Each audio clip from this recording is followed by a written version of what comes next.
Hello, my friends. It is Danny, and I'm in a totally different environment today because, we're still living in the kids are doing school from home times.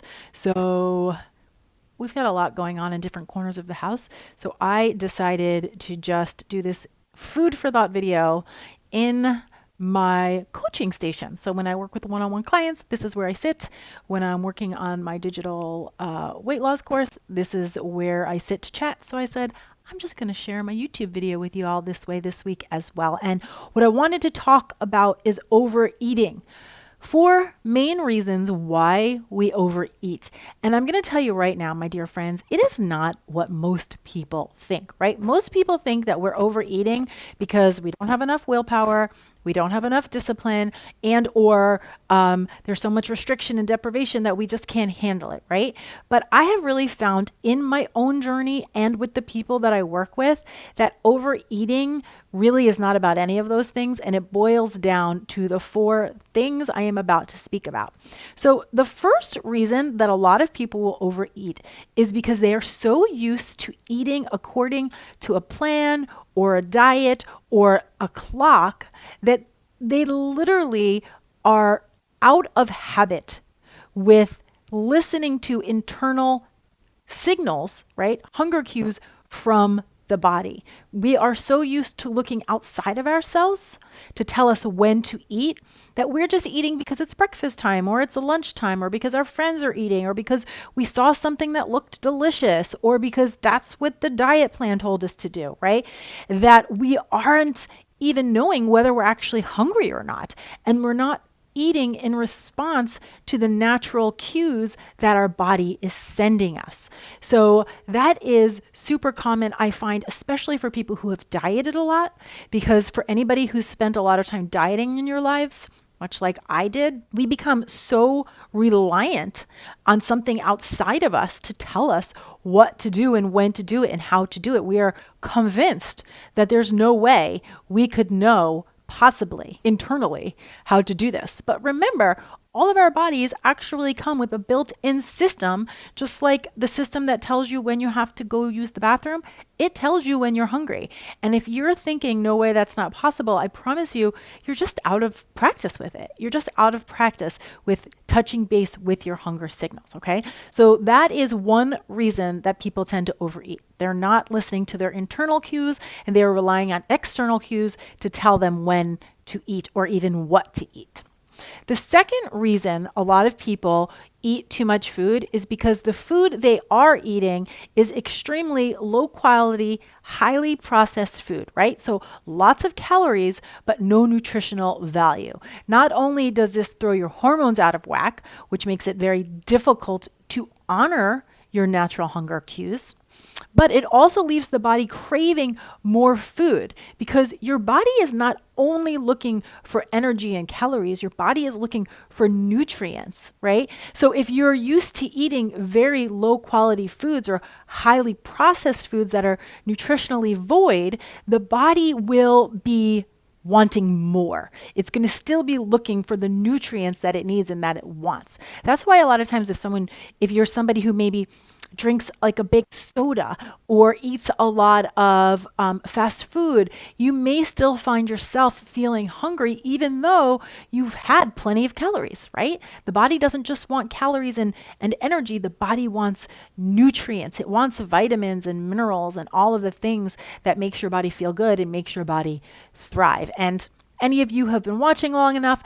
you know that I would never encourage anybody to be a die-hard health nut, but we do want to be eating those real, whole, unprocessed foods as close to their natural state as possible. Most of the time, or at the very least, more often than we don't. And what I like to remind you is depending on where you are in your journey, that could be just 51% of the time. Okay, so the first reason we're overeating is because we are listening to external cues instead of internal cues. The second is that we're eating too many low quality, highly processed foods and we're not getting the nutrients that our body wants or needs. And the third reason is that we simply are not paying attention when we are eating. I mean, how many of you I know, much like myself, we all have very full, very busy lives, right? And what happens is when we don't pay attention to the food that we eat, we miss the entire eating experience. We can't forget that food is meant to be pleasurable. The pleasure that food provides is a big piece of the nourishment and the satisfaction puzzle, right? It's a big piece of the eating experience. So when we don't pay attention at mealtime, the brain says hungry. And most people interpret this as a willpower issue, but really it's a practice of pleasure and awareness and presence with your meal and with your food. Have you ever noticed that when you sit down to eat a meal and you really pay attention and you're tasting the food and you're seeing the food and maybe you're enjoying the environment you're in or the people you're with, how you feel so nourished after that eating experience versus, you're standing at the counter, you're feeding the kids, you're, making the dogs dinner, all the different things. And then you're finished eating and yeah, you've had enough calories, but you're just so unsatisfied. That is because we are not receiving the pleasure that the meal has to offer. And you can't underestimate how important that piece is when it comes to feeling satisfied with your food and with your meal, okay? So paying attention when you eat and allowing yourself to be nourished by the meal, to really receive the pleasure and the enjoyment that that meal has to offer. And the fourth and final reason that people tend to overeat is that we have not learned how to fully experience and process our emotions. And so what happens is when emotions arise that we don't particularly enjoy, and this can be, negative emotions and positive emotions. Sometimes when an emotion feels good, but it's just really big, we don't really know how to process and manage that feeling. We kind of sidestep our emotions. We sidestep our feelings with food, right? So we try to avoid or ease or buffer ourselves from that feeling, from that emotion, and we take the edge off by having a little bit of food. Now, listen, this makes perfect sense because it works in the moment, right? It's just extremely temporary. When we eat something, it makes us feel good, but it's not a long-term solution because the moment you're done eating, whatever emotion presented itself in the first place that you were trying to get away from or trying not to deal with, it's still going to be there waiting for you after you eat. But now, not only are you going to have the original unprocessed emotion, you are also going to have the physical discomfort of eating when you're not hungry and or the emotional discomfort that often comes with, the self-judgment or criticism that we put on ourselves after we eat when we are not hungry or after we eat food that wasn't on our plan or part of moving us towards our goals.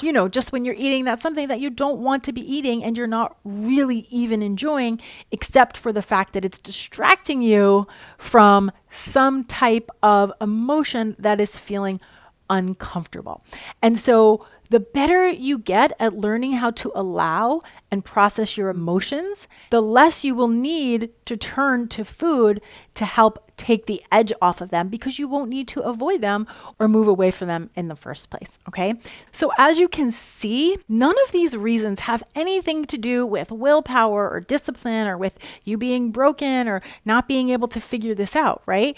All of these reasons or all of these practices are really about creating a more intimate, curious, compassionate, loving relationship with yourself and how that relationship actually lays the pathway to reaching your health and weight loss goals, right? So the next time you want to push or bully yourself into some new fad diet or into an extreme approach to weight loss or healthy eating, I want you to reflect back on these 4 principles and see which of them could use a little bit more of your attention. Now, do me a favor, come on down to the comments below and share your experience. This way you guys can all learn from each other and I can learn from you as well because it really is a two-way street and I super appreciate you being there. Now, any of you who are wanting to take your personal health and weight loss journey to the next level, I do have a 6-week digital weight loss course. It is called The Don't Diet, where I help you find find a kind, sustainable path to loving your body, enjoying your food, and reaching your weight loss goals once and for all. The doors for that class are going to open again in May. If you want to learn more about it, I'm going to leave a link for you down in the description box below. This will also put you on my email list so I can speak with you directly and you can learn when the doors are going to open and anything else that you need to know. So if you have any questions about that, again, come on down to the comments and let me know. And thanks so much for watching. I am Dani Spies, and I'll see you back here next time with some more food for thought. Cheers.